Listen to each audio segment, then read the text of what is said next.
Hello all. Pizza and beer. I'm hopeful that this draws people in to listen to this conversation as I've been intentional, purposeful, stepping away from my technology. It's been quite some time since I've posted on any platform, and I plan on sharing this best I can on any and all. That said, let's just dive right in. You know, interesting the theme, intention, purpose, historically a lifetime, 25 years included as an adult, and then even as a youth, many decisions weren't health related, so to speak. And as I decided 7.5 years ago to step away from alcohol, there was a profound shift into the health paradigm, almost to a fault, and that's basically where this conversation is heading. So, pizza and beer. What does that signify?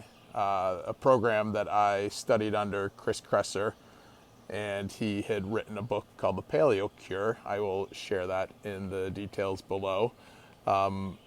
Part of that book, this story really resonated with me, and more so, I share it when I remember to share it. I've shared it quite often, and now, last night I had this really aha moment that I'm the guy in the story, the pizza and beer guy. So the story goes, and truth be told, best I can tell, this was a client that had come into Chris Kresser's practice, and he was very limited in his diet, literally eating like 5 to 10 things over and over routinely because he had some major health complications. I can't remember the specifics around that, but at this stage, it doesn't matter.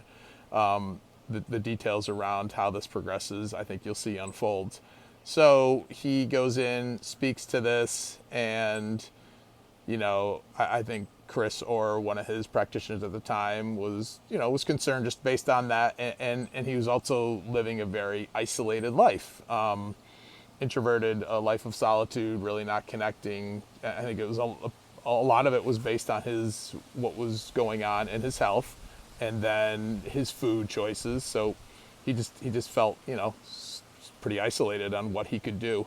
Fast forward to, let's say, a month, 2 months, 3 months, so he comes back into the practice. And I think he was severely underweight, et cetera, skin, just didn't look good. Comes back in, and to the surprise of the practitioners, and they're like, hey, what'd you do? Da, da, da. And he literally, 3 words, pizza and beer. And they're like, well, what the hell does that mean?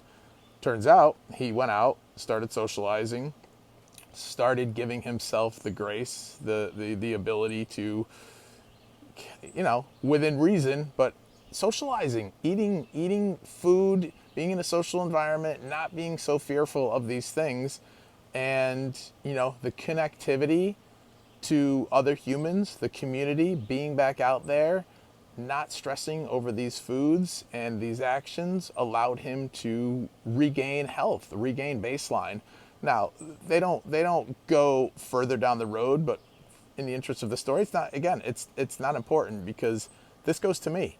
I was sitting in my basement last night because it was violently hot here in New York, and the basement is not very nice, but it was cooler, and for whatever reason, I just had this aha moment. I said, pizza and beer, and then I go, oh man, I'm the pizza and beer guy.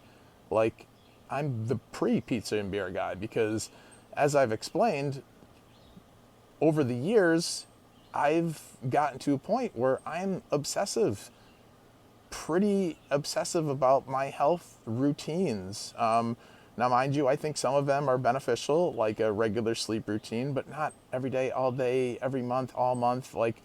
Breaking it up every so often, from an ancestral model, we didn't do the same exact things all day, every day because we couldn't, because we're moving around, we're doing different things. So mimicking that and trying to mimic that, but also getting stuck with that too, trying to, instead of just being me and listening to me, getting in this space of being so attached to my supplement protocol and my dietary protocol and my exercise protocol and my sleep protocol and this and this and that. Man, I have been in a mental state for some time now that it's been overwhelming. So there's a condition in the health space called orthorexia, and orthorexia is basically an aversion or a fear of health, an obsession of health around health. A fear of, for instance, like eating gluten, and I'm going to eat gluten, or eating foods that have heavy metal, potential of heavy metal toxicity, and I'm going to die of heavy metal toxicity. Now, I am not to that extent, but I'm to the extent of I'm very cautious with foods. I'm very cautious with other things. So that, this piece was enlightening to me, and it's allowed me to understand I need to get back to some of the basics. I need to decrease supplements. I need to incorporate foods, fun foods, and understand that, I'm not celiac. A piece of pizza will probably not kill me. And if it creates an environment where I'm finding joy, I'm finding connection with others, then it's going to be beneficial to my life. So any of you who are navigating through some health challenges, mind you, again, if you have some underlying conditions, autoimmune conditions, there are just certain things you probably cannot do because it's going to exacerbate your condition. I, on the other hand, don't really have any diagnoses of any of these things, but yet I've almost self-diagnosed of that I have X, Y, and Z, and I'm going through this, I'm going through that. I do have GI distress, but it's not the point where I can't function my day-to-day life. So I am letting go of things. I will check in. I'll keep you posted on how this goes, but this is day one of it, and I just wanted to share this moment, this shift, and I hope this helps any of you out there. Please comment.